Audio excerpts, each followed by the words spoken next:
जय हिंद दोस्तों। आज के इस वीडियो में हम लोग बात करेंगे एआई एयरपोर्ट सर्विसेज लिमिटेड की तरफ से जब भी कोई वैकेंसी निकाली जाती है, चाहे वो हैंडीमैन से रिलेटेड हो या फिर आरएसए यूएआरडी कस्टमर सर्विस एग्जीक्यूटिव या फिर जूनियर कस्टमर सर्विस एग्जीक्यूटिव से रिलेटेड हो, तो आपके मन में कई सारे डाउट्स रहते हैं।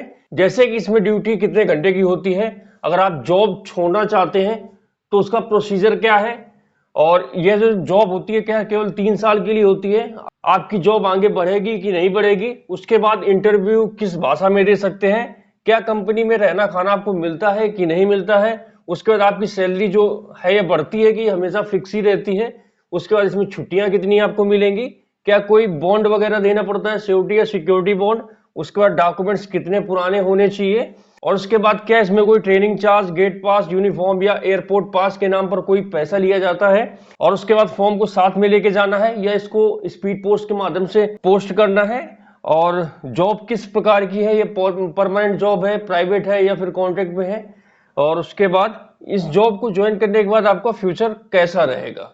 तो इन्हीं सभी चीजों के बारे में विस्तार से बात करेंगे। वैसे जब अभी रिसेंटली जयपुर एयरपोर्ट के लिए वैकेंसी निकाली गई थी, जो कि मैंने परसों वीडियो डाला था, तो ये सारे क्वेश्चन आप लोगों के द्वारा कमेंट में पूछे गए हैं।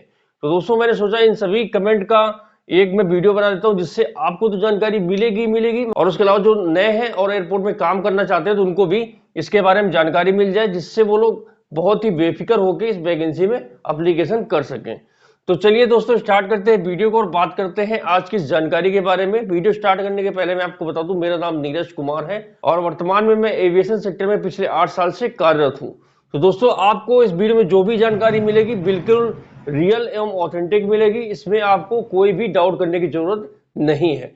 तो हम लोग सबसे पहले बढ़ते हैं पहले क्वेश्चन की तरफ। इसमें ड्यूटी कितने घंटे की होती है? तो दोस्तों मैं आपको बता दूं, आप जब भी किसी भी एयरपोर्ट में जॉब ज्वाइन करते हैं तो डिपेंड करता है कि जो एयरपोर्ट की फ्रिक्वेंसी है कितने आवर्स की है। कई एयरपोर्ट होते हैं जो 24x7 चलते हैं, मतलब दिनों रात पूरा चलते हैं। कई एयरपोर्ट होते हैं जो केवल एक शिफ्ट चलते हैं, और इसके अलावा कई एयरपोर्ट होते हैं जो मॉर्निंग और आफ्टरनून शिफ्ट चलते हैं। तो डिपेंड करता है आपके एयरपोर्ट में कितनी शिफ्ट बनती हैं। वैसे इसमें जो ड्यूटी आवर्स होता है वो 8 से 9 घंटे का होता है। ठीक है, मॉर्निंग, आफ्टरनून, उसके बाद नाइट, ये 24x7 वालों में एक जो जिसमें एक शिफ्ट होती है उसमें मॉर्निंग या आफ्टरनून होगी, जिसमें 2 होगी तो उसमें मॉर्निंग और आफ्टरनून शिफ्ट होती है, और ये सारी शिफ्टें 8 और 9 घंटे की होती हैं। ठीक है, उसके बाद दूसरा क्वेश्चन है, अगर जॉब छोड़ना चाहते हैं तो इसका प्रोसीजर क्या है।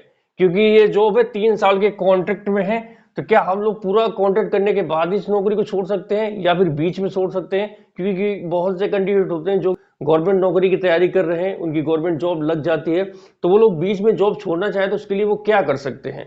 तो दोस्तों मैं आपको बता दूं, आप जब भी ये जो नौकरी ज्वाइन करते हैं तो आपको जब आपका कॉन्ट्रैक्ट मिलेगा तो उस कॉन्ट्रैक्ट में साफ साफ लिखा होता है कि अगर आप ये जॉब छोड़ना चाहते हैं तो आप उसका नोटिस पीरियड सर्वाइव करें। ठीक है, हर एक कंपनी का अपना नोटिस पीरियड अलग अलग रहता है। नोटिस पीरियड 1 महीने, 2 महीने, 3 महीने का भी हो सकता है। तो आप 3 महीने पहले आप कंपनी को इन्फॉर्म कर दें कि आज से 3 महीने बाद मैं जॉब छोड़ दूंगा, क्योंकि मेरी जॉब लग चुकी है, कहीं और अच्छी जॉब लग चुकी है। तो उसको बोलते हैं लोग नोटिस पीरियड। या तो आप नोटिस पीरियड सर्वाइव कीजिए, या फिर जितने दिन का नोटिस पीरियड होता है, अगर 1 महीने का नोटिस पीरियड है तो आपको 1 महीने की सैलरी देनी पड़ेगी। अगर 2 महीने का नोटिस पीरियड है तो आप 2 महीने की सैलरी देके तुरंत ऑन द स्पॉट आप जॉब छोड़ सकते हैं। ठीक है, इसमें आपको कोई बाउंडेशन नहीं है कि अगर आपका कॉन्ट्रैक्ट 3 साल का है तो आपको 3 साल ही नौकरी करनी है। ऐसी कोई बाउंडेशन नहीं है, आप जब चाहे तब ये नौकरी छोड़ सकते हैं, बशर्ते उसके लिए आपको जो नोटिस पीरियड या फिर कंपनी की जो पॉलिसी होती है वो आपको पूरी करनी पड़ेगी। अब अगला क्वेश्चन है कि यह जो जॉब होती है क्या केवल 3 साल के लिए होती है? तो बिल्कुल ऐसा नहीं है। ये जॉब होती है 3+3+3, मतलब ऐसा ऐसा करके आपकी जॉब 58 साल तक होती है। क्योंकि जब आपको कॉन्ट्रैक्ट आपका मिलेगा तो उसमें साफ साफ लिखा होगा कि आपकी जॉब 3 साल के कॉन्ट्रैक्ट में है, और ये फर्दर एक्सटेंडेबल है, मतलब ये बढ़ती रहेगी, जॉब आपकी 3 साल करके बढ़ती रहेगी और आपकी जॉब 58 साल तक जाएगी। बशर्ते आपको आपकी परफॉर्मेंस अच्छी रखनी पड़ेगी, आपका रिकॉर्ड अच्छा रखना पड़ेगा। आपका जो परफॉर्मेंस है सेटिस्फैक्टरी रहना चाहिए। आप कोई डिफॉल्टर या कोई ऐसा काम मत करना जिससे आपको आगे खतरा हो जाए। ठीक है, अगर आप अपना रिकॉर्ड अच्छा रखेंगे तो आपको जॉब में कोई खतरा नहीं है, और आपको सिलेक्शन के बाद इसमें पीएफ, मेडिकल, ईएसआई वगैरह सारी सुविधाएं मिलेंगी। ठीक है, उसके बाद अगला क्वेश्चन आता है कि इंटरव्यू किस भाषा में दे सकते हैं? तो मैं आपको बता दूं इसमें डिपेंड ऑन पोस्ट, आप किस पोस्ट के लिए अप्लाई कर रहे हैं। इसमें दो पोस्ट है, एक सीएससी और जूनियर सीएससी। अगर आप इन पोस्ट के लिए अप्लाई करते हैं तो इसमें तो आपको इंग्लिश आना मैंडेटरी है। इसके अलावा आप हैंडीमैन, हैंडी वुमेन, आरएसए और यूएआरडी के लिए अप्लाई करते हैं तो इसका इंटरव्यू आप लोग हिंदी में या फिर आप जिस राज्य में इंटरव्यू देने के लिए जा रहे हैं तो वहां की लोकल लैंग्वेज में इसका इंटरव्यू दे सकते हैं। ठीक है। उसके बाद क्या कंपनी इसमें रहना खाना देती है? तो ऐसा बिल्कुल भी नहीं है। इसमें कंपनी सिर्फ और सिर्फ आपको पेमेंट देगी, पेमेंट में ही आपको रहने खाने का जुगाड़ आपसे खुद से करना है। ठीक है। उसके बाद छठवां क्वेश्चन है, क्या सैलरी बढ़ेगी या फिर फिक्स रहती है? तो मैं आपको बता दूं इसमें सैलरी आपकी हर साल बढ़ेगी।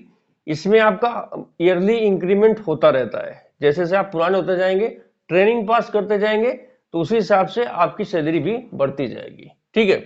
अब बात आती है कि इसमें छुट्टियां कितनी मिलती हैं। तो इसमें आपको 21 पीएल मिलेंगी, सीएल और एसएल मिलेंगी आपको 14 और 15 नेशनल हॉलिडे मिलेंगे। टोटल इतनी आपकी छुट्टियां हो गई। इसके अलावा जो नाइट का वीक ऑफ और नाइट ऑफ होता है वो आपका अलग रहेगा। ठीक है। अब आता है अगला क्वेश्चन सातवां कि क्या इसमें कोई आपको श्योरिटी या सिक्योरिटी बॉन्ड देना पड़ेगा? तो ऐसा बिल्कुल भी नहीं है। इस नौकरी में आपको कोई भी बॉन्ड देने की जरूरत नहीं है।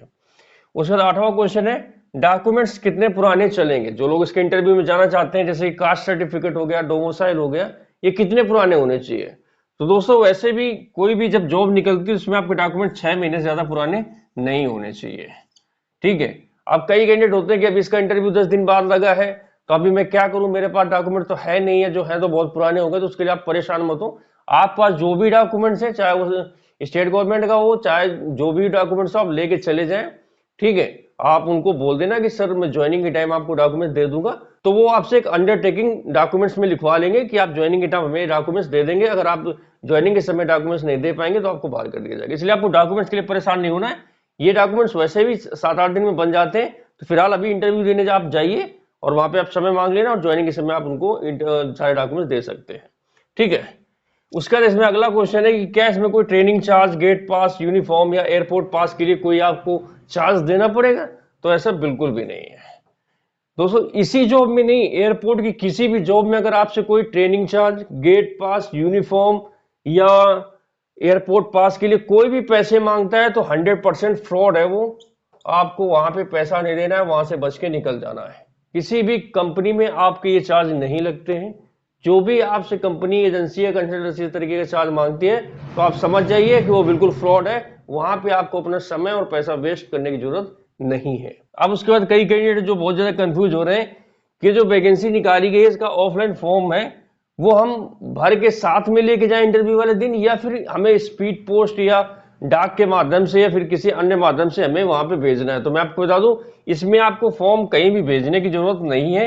आपका इंटरव्यू जिस दिन है आप लोग सभी डॉक्यूमेंट्स और फॉर्म लेके वेन्यू पे पहुंच जाना, वहीं पे अपना डॉक्यूमेंट सबमिट करना, टोकन मिलेगा और आप उसके बाद इंटरव्यू दे सकते हैं। आपको फॉर्म पोस्ट करने की जरूरत नहीं है। ठीक है। उसके बाद 11वां क्वेश्चन है, ये जॉब किस प्रकार की है? गवर्नमेंट जॉब है, प्राइवेट है, या एफटीसी है, या परमानेंट है? तो मैं आपको बता दूं ये जो कंपनी है तो कंपनी तो ये गवर्नमेंट कंपनी है, इसमें कोई आपका डाउट नहीं है।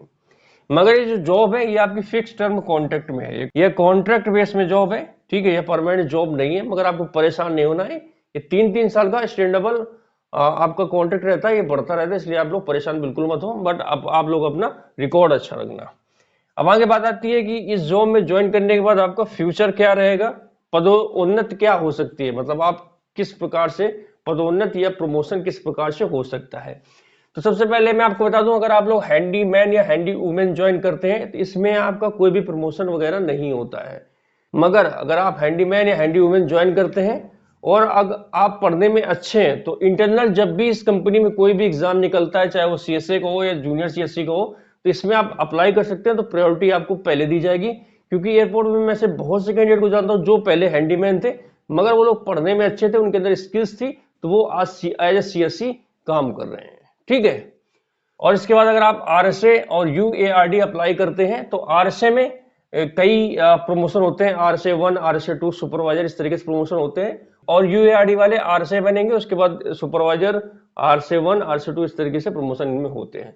तो सबसे पहले सीएससी में जो ज्वाइन करेगा वो senior CSC, JEP, duty manager, terminal manager, इस तरीके से प्रमोशन होता है। जो जूनियर सीएससी ज्वाइन करेगा तो इसके जस्ट बाद सीएससी बनेगा, फिर सीनियर सीएससी, ड्यूटी मैनेजर और टर्मिनल मैनेजर, इस तरीके से वो प्रमोशन होते चले जाएंगे। ठीक है, तो ये इसमें हायरार्की है जिस तरीके से इसमें आपका प्रमोशन सारा कुछ होता है। अब आगे सबसे लास्ट में बात आती है इतनी जानकारी जानने के बाद कि क्या अंत में आपको ये जॉब ज्वाइन करनी चाहिए कि नहीं करनी चाहिए। तो दोस्तों मैं आपको बता दूं, जहां तक मेरा मानना है, अगर आप घर में खाली बैठे हैं, आपके पास कोई भी रोजगार का साधन नहीं है, आप गवर्नमेंट नौकरी की तैयारी कर करके हार चुके हैं, बिल्कुल थके बैठे घर में, तो आपके लिए अच्छा मौका हो सकता है। अच्छी कंपनी है, अच्छी जॉब है, आप लोग जाइए, इसमें ज्वाइन कीजिए। घर में खाली बैठने से अच्छा है कि आपके हाथ में कुछ रोजगार होगा, तो आपको कुछ ना कुछ दिमाग चलेगा, जिससे आप लोग आगे कुछ ना कुछ कर सकते हैं। ठीक है, देखो जो लोग पढ़ने में अच्छे हैं, जो तैयारी कर रहे हैं, तो भैया वो तैयारी करें, इस जॉब की तरफ वो लोग ना देखें। ये उनके लिए जो घर में खाली बैठे हैं, और उनके लिए भी है जिन लोगों का सपना है भैया एविएशन सेक्टर में अपना करियर बनाने का, तो अपना आइए, आपका मोस्ट वेलकम है, आप लोग ज्वाइन कीजिए। अगर आप लोग इसमें ज्वाइन करते हैं तो आपके पास हजारों दरवाजे खुल जाएंगे, फिर बाद में आप लोग अपने आप को कहीं और यूटिलाइज कर सकते हैं। ठीक है, तो ये सारे क्वेश्चन थे जो कि आपने मेरे वीडियो में कमेंट किए थे, तो मैं उनको लेके वीडियो बना दिया। आप लोग देखिए, चीजों को समझ लीजिए, उसके बाद डिसीजन आपका है कि आपको अप्लाई करना है कि नहीं करना है। जो इसकी रियलिटी मैंने आपको बता दी है।